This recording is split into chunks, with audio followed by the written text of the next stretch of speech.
Okay, so my name's Gemma Hall and I'm the Integrated Network and Partnerships Manager at Cornwall Council.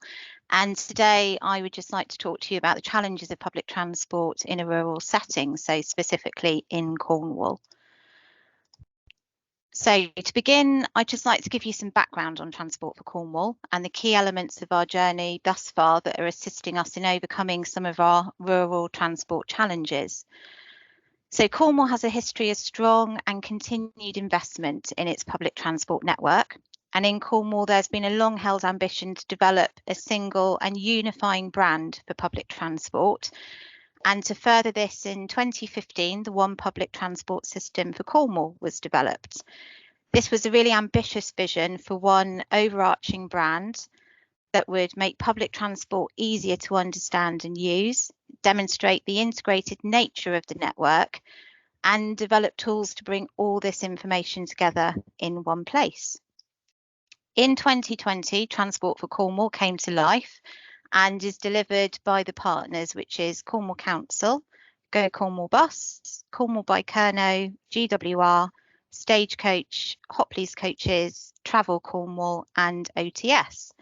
And we launched this alongside a slightly less desirable pandemic, which did cause us some issues. So Transport for Cornwall has been on a journey since 2020.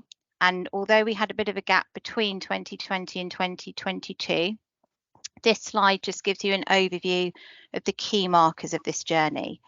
So in March 2020, Cornwall Council awarded an ambitious 8-year contract for our subsidised network to Go Cornwall Bus. And through this award, we introduced over 100 new Euro 6 rated vehicles, meaning Cornwall could boast the youngest subsidised rural fleet in the country. We then had that little bit of a gap due to the pandemic, but in 2022 we got busy again, and we first of all introduced interoperability of tickets, and the bus fares pilot followed in the spring.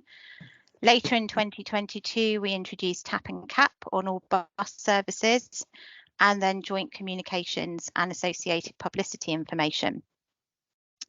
2023 saw the £2 single fare cap scheme introduced by government as part of the wider solution to the cost of living crisis and to encourage travellers to consider bus as the most affordable option. And then in autumn of 2023, phase 1 and 2 of Cornwall rail station digitisation was launched. So what are the main challenges in Cornwall to our public transport network? So Cornwall, due to its nature, is a county that requires a good public transport service. But with that, there are many challenges that need overcoming. And this slide just summarises a handful of them. I could probably add another 10 and go on for about another 10 hours, I think, as well. Today, I want to focus on the 3 key challenges as I see them, and how through Transport for Cornwall and partnership working, we've been able to overcome these challenges. So any ticket, any bus. So given the rural nature of Cornwall, working together is really essential to provide a comprehensive network, allowing connections and onwards travel to be made. Tackling and facilitating simplicity and affordability of travel was a leading challenge for us to focus on. And to address this through our Transport for Cornwall partnership, we introduced in January 22 interoperability and any ticket, any bus. And I think we would say this has been a true game changer for Cornwall. So prior to interoperability, in Cornwall, we had many shared corridors or shared routes with tendered services, often topping and tailing the day or wrapping around commercial services. This was confusing to passengers, making it harder for them to identify when they should purchase a single ticket, when they should purchase a return with the same operator, and potentially this could also then increase the cost of some of their travel. Interoperability helps ensure that all passengers have that same access to affordable travel options. So in addition to interoperability, Cornwall was awarded £23.5 million to operate a bus fares scheme to identify if and how fare reductions could encourage and influence travel by bus. And this was launched in spring 22, and interoperability was key to ensuring that we could offer this simplified fare structure. Products were discounted by an average of 36%, and through work with Transport Focus and their new Your Bus Journey survey, passenger satisfaction with value for money has risen to 80% from around 57% where it sat in 2019. And we've seen approximately a 20% increase in overall patronage. Continued reductions through the government's £2 fare cap scheme have also meant that there really has been, or never been, a better time to bus in Cornwall. And through this partnership work, we were also winners at the National Transport Awards in 2023 for the Best Alliance and Collaboration. So communications. Communications have previously been quite disjointed, with operators responsible for their own comms and information without a collaborative or aligned approach. And this wasn't really keeping the customer at the heart of what we were trying to achieve. So we believe that joined up comms are key to customers. They're not interested in the colour of bus or necessarily even the operator, but they just want reliable, affordable transport that they can easily plan. And comms are also key to our success, as there is depth and strength then shown in our partnership. So just to run through the slides, so we now have a timetable book with all bus services in it, which includes community transport routes, a network map that's integrated with rail stations highlighted and every bus route in the county shown on this map, bus station information that's uniform and simple to understand, and the network map is also shown at every bus station in the county.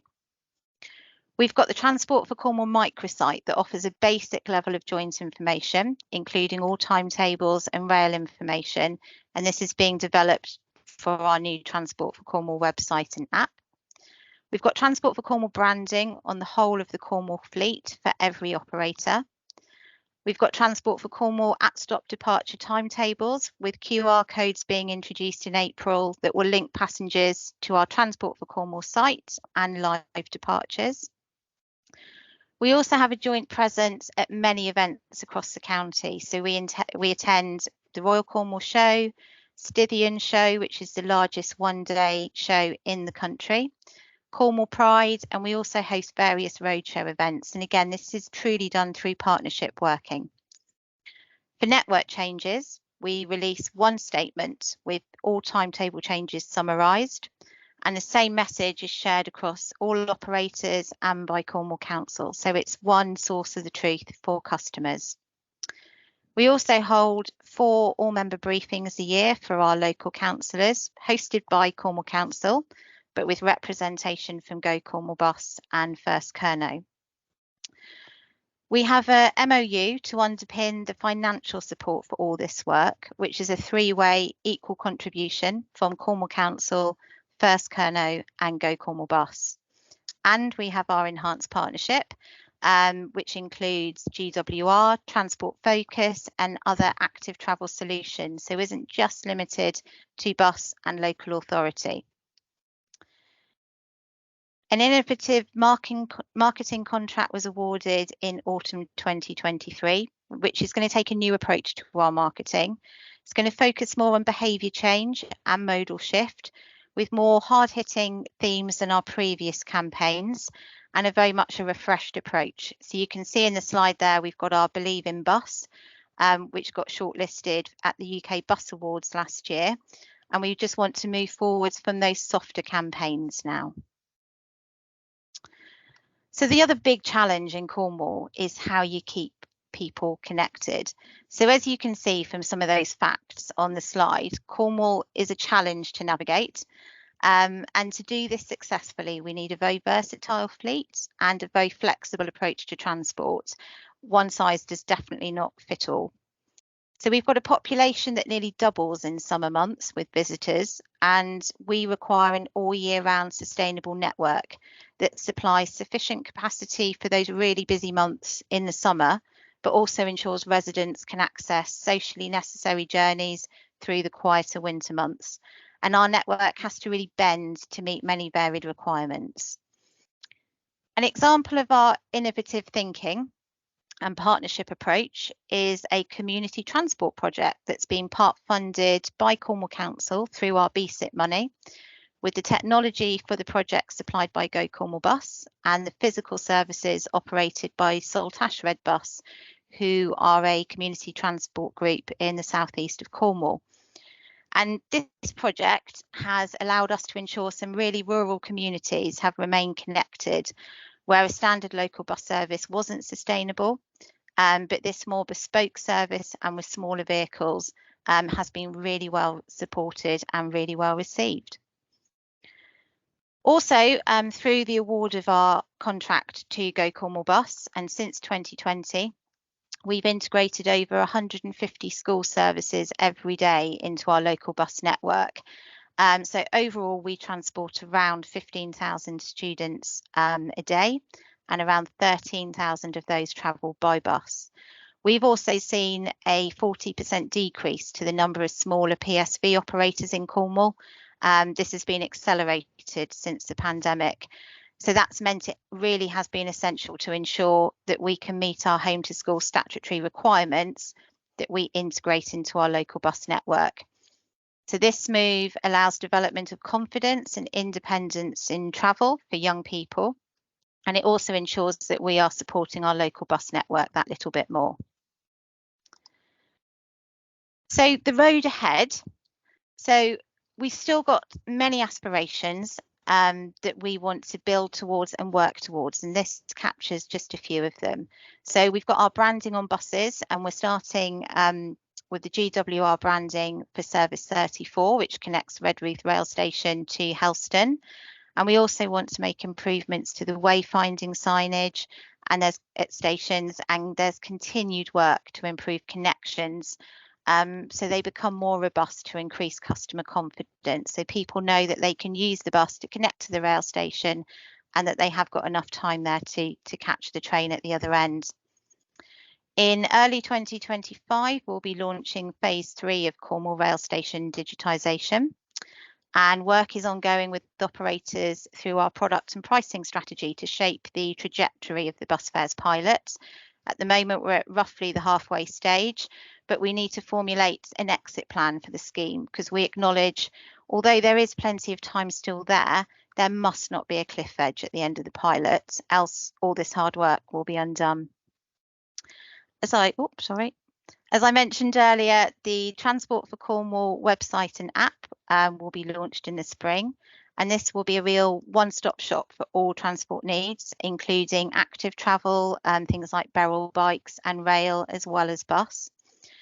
But I think most importantly in Cornwall, we really want to continue to lead the way in public transport and to strive to keep the customer at the heart of all that we do and to give them the very best journey that we can. Thank you. Thanks, Gemma. That was good timing. Yeah, it's a big few years for bus with all the bus funding coming from the DfT, and yeah, there's a lot to implement over the next few years. So you've got your work cut out. We have, but it's very exciting. Yeah, lots of lessons to learn as well. So I've got a question around branding and how much of an influence you think the Transport for Cornwall brand has had on like increasing patronage over the last year or so. I know a lot of like places elsewhere, they have loads of different types of bus and it can confuse passengers. So having one brand seems to help. I think it definitely does. And for quite a long time, I think in Cornwall, people felt that Transport for Cornwall was just the Go Cornwall bus, red buses. The colour scheme of Transport for Cornwall sort of did associate naturally with those buses as well. But obviously it incorporates all our smaller operators and First Kerno. First Kerno are a commercial operator, so they have multiple different types of branding across the county. They've also got their open toppers as well. So by putting just the messaging around Transport for Cornwall, it's a very simple sort of being delivered by that's put on each bus, has really helped to try and get that message out there so people have that confidence and understanding. But since our award of the new marketing contract last year, one of the things that new company we're working with has picked up on is the lack of understanding around what is Transport for Cornwall. So that's something we're really trying to address through various social media posts and upcoming campaigns, especially ahead of launching our one website and app with all operators on it, so that people understand that Transport for Cornwall is that overarching brand, and then the partners are delivering it. Great, thank you. James, Lauren, Neil, have you got any more questions? Cautious of time. Yeah. Well, Sarah, I'm glad that our bus centre of excellence expert. It's really good timing for that, Gemma. I'm sure you're aware of the bus centre of excellence that's out there. I'm delighted to hear all this. I haven't been in Cornwall for a long time, but what you're describing does make it very attractive to come back. The question is quite a simple one. I heard you say how the interoperability of tickets between the bus operators is has had a big impact. That's great to see. I'm not sure, did I pick up, is there any interoperability with rail fares? Some parts of the country have plus bus tickets, I know, but does that exist in this scheme? Yeah. So we've had plus bus anyway for quite a long time before interoperability between the bus operators was introduced. It isn't a scheme that is hugely used in Cornwall, but it is in existence.